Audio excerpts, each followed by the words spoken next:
होगी रोज खटर पटर, बातें भी चटर पटर, घर घर की खबर खबर, हंसी ठिठोली की है अंगड़ाई। रेडियो राजू भाई, रेडियो राजू भाई, रेडियो राजू भाई, राज मिस्त्री का अपना रेडियो। नमस्कार मेरे प्यारे राजमिस्त्री भाइयों, मैं हूँ राजू भाई लेकर आपके लिए रेडियो राजू भाई, राजमिस्त्री का अपना radio, powered by UltraTech cement, देश का नंबर 1 सीमेंट। दोस्तों शुरू करते हैं आज का प्रोग्राम, और आज का प्रोग्राम शुरू होगा हमेशा की तरह आज के विचार से। दोनों रहीमन एक से, जो लो बोलत नाही, चांद परत है काक पीक, ऋतु बसंत के माही। इसका मतलब ये हुआ दोस्तों कि यहाँ रहीम कहते हैं कि कौवा और कोयल रंग में एक समान होते हैं। जब तक ये बोलते नहीं तब तक इनकी पहचान नहीं हो पाती, लेकिन जब वसंत ऋतु आती है तो कोयल की मधुर आवाज से दोनों का अंतर स्पष्ट हो जाता है। मैं आपके लिए इसको और विस्तार में समझाता हूँ।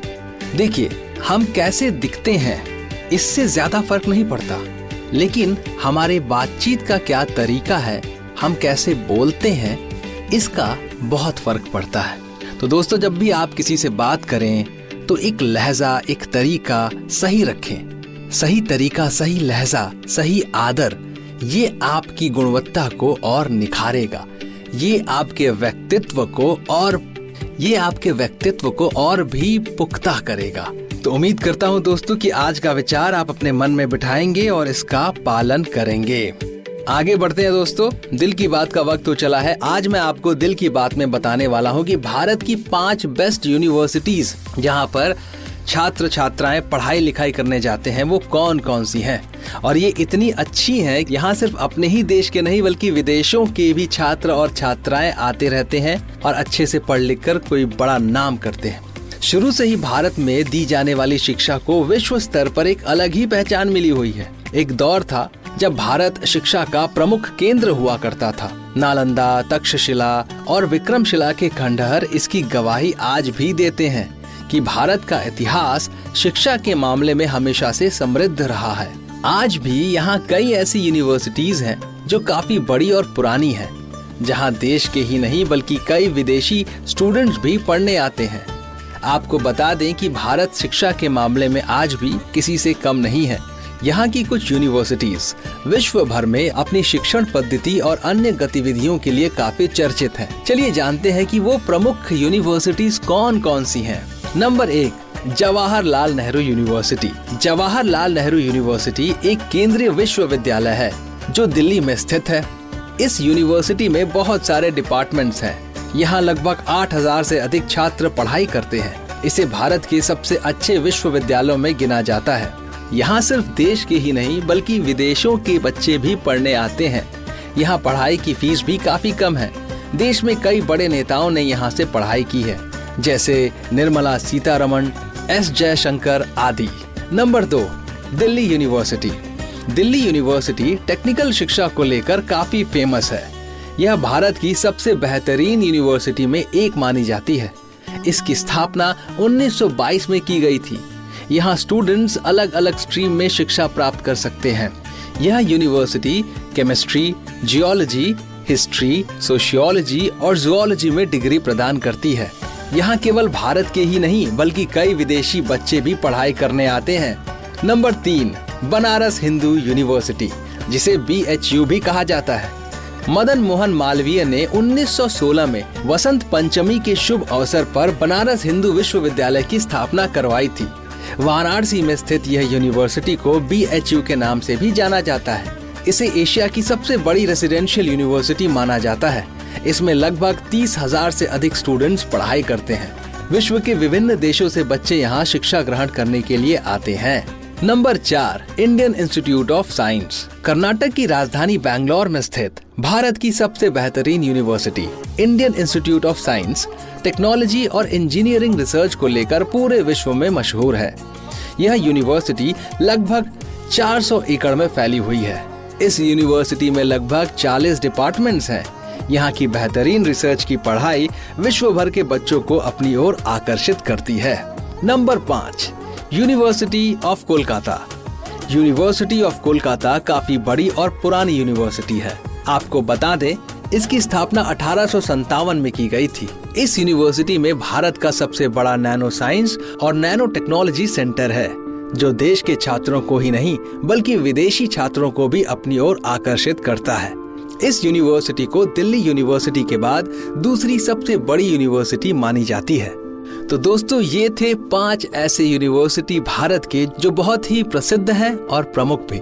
अगर आपके बच्चे बड़े हो चुके हैं और वो अब कॉलेज जाने वाले हैं तो आप उन्हें इन यूनिवर्सिटीज में दाखिला लेने की कोशिश करा सकते हैं, क्योंकि अगर वो यहाँ पे पढ़ेंगे लिखेंगे तो जाहिर सी बात है कि वो बहुत आगे जाएंगे और बहुत नाम कमाएंगे। हाँ, वैसे अगर कुछ और भी करना चाहे तो नाम जरूर कमाएंगे। मैं बस चाहता हूँ कि आपको इन यूनिवर्सिटीज के बारे में पता हो। दोस्तों, अब वक्त तो चला है कहानी सुनाने का, लेकिन कहानी सुनाने से पहले आपको एक बात मैं याद दिलाना चाहता हूँ मेरे राजमिस्त्री भाइयों, कि केवल अल्ट्राटेक सीमेंट का ही इस्तेमाल करें, क्योंकि बढ़िया काम तो बढ़िया नाम। अब रुक करते हैं कहानी की ओर। कहानी का शीर्षक है सबसे बड़ा मूर्ख कौन। राजा कृष्णदेव राय को घोड़े बहुत पसंद थे और उनके पास राज्य के घोड़ों की नस्लों का सबसे अच्छा संग्रह था। खैर, एक दिन एक व्यापारी राजा के पास आया और उसे बताया कि वह अपने साथ अरब से अच्छी अच्छी नस्ल के घोड़े लाया है। उसने राजा को घोड़े का निरीक्षण करने के लिए बुलाया।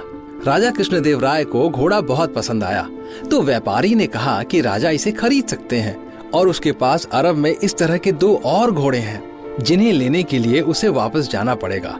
राजा को घोड़े से इतना प्यार था कि वो उन 2 घोड़ों को भी रखना चाहते थे। राजा ने घोड़े के व्यापारी को 5000 सोने के सिक्के एडवांस दे दिए और व्यापारी को जल्दी घोड़े लाने को कहा। व्यापारी ने कहा कि वो 2 दिन के अंदर लौट आएगा। 2 दिन 2 सप्ताह में बदल गए और देखते ही देखते 2 महीने हो गए, लेकिन राजा को व्यापारी और दोनों घोड़ों का कोई अता पता नहीं चला। एक शाम अपने मन को शांत करने के लिए राजा अपने बगीचे में टहल रहे थे। वहां उन्होंने तेनालीराम को एक कागज के टुकड़े पर कुछ लिखते हुए देखा। उत्सुकतावश राजा ने तेनालीराम से पूछा कि वह क्या लिख रहा है। तेनालीराम पहले तो थोड़ा झिझक रहे थे, लेकिन आगे की पूछताछ के बाद उन्होंने राजा को कागज दिखाया। कागज पर नामों की एक लिस्ट थी। राजा का नाम लिस्ट में सबसे ऊपर था। तेनाली ने कहा कि ये विजयनगर साम्राज्य के सबसे बड़े मूर्खों के नाम हैं। यह सुनकर राजा कृष्णदेव राय बहुत क्रोधित हुए कि उनका नाम सबसे ऊपर था और उन्होंने तेनालीराम से स्पष्टीकरण मांगा। तेनालीराम ने घोड़े की कहानी का उल्लेख करते हुए कहा कि हमारा राजा मूर्ख है, क्योंकि उन्हें लगता है कि एक अजनबी व्यापारी 5000 सोने के सिक्के प्राप्त करने के बाद वापस आएगा। राजा ने फिर पूछा, यदि व्यापारी वापस आता है तो क्या होगा? इसका जवाब देते हुए तेनालीराम ने कहा कि ऐसी स्थिति में वो व्यापारी सबसे बड़ा मूर्ख होगा और मैं उसका नाम इस लिस्ट में सबसे ऊपर लिख दूंगा। यह सुनते ही राजा मुस्कुरा दिए और तेनालीराम भी जोर जोर से हंसने लगे। दोस्तों, इस कहानी से हमें क्या सीख मिलती है? इस कहानी से हमें ये सीख मिलती है कि अजनबियों पर आंख मूंदकर विश्वास ना करें। सबसे पहले वक्त दें, जांचें, परखें, चीजों को उस तरीके से करने दें, उसके बाद ही विश्वास करें। अगर आप पहले ही विश्वास करेंगे तो कोई आपके साथ विश्वासघात कर सकता है, आपको धोखा दे सकता है। दोस्तों, वक्त तो चला है एक रोचक तथ्य सुनाने का, उसके बाद मैं लूंगा आप सभी से इजाजत। दोस्तों, आज का रोचक तथ्य है महाराजा महाबत खान रसूल खान के बारे में। महाराजा महाबत खान रसूल खान जूनागढ़ के राजा थे और उनके शौक भी काफी प्रसिद्ध थे। उनको कुत्ते पालने का एक अनोखा शौक था। इस महाराज के पास करीब 800 कुत्ते थे। 800 कुत्ते। हर कुत्ते की सेवा में एक सेवक हुआ करता था। इन कुत्तों का इलाज ब्रिटिश सर्जन से होता था। वह इन कुत्तों की शादी करवाने का शौक भी रखते थे। उस समय की बात है, इस अनोखी शादी में करीब 22,000 रुपए खर्च होते थे, जो वर्तमान में करीब 2.5 करोड़ रुपए के बराबर है। सोचिए, 2.5 करोड़ रुपए आज की डेट में। खैर, साथ ही जिस दिन शादी होती थी उस दिन राज्य में छुट्टी होती थी और किसी एक कुत्ते के मरने पर एक दिन का राष्ट्रीय शोक घोषित किया जाता था। तो महाराजा महाबत खान रसूल खान को कुत्तों से इतना लगाव था दोस्तों अब मैं लेने वाला हूँ आप सभी से इजाजत। हम मिलेंगे अगले एपिसोड में बातचीत के नए सिलसिले के साथ। शुक्रिया दोस्तों। रेडियो राजू भाई, रेडियो राजू भाई, रेडियो राजू भाई, राज मिस्त्री का अपना radio. Brought to you by Ultratech Cement.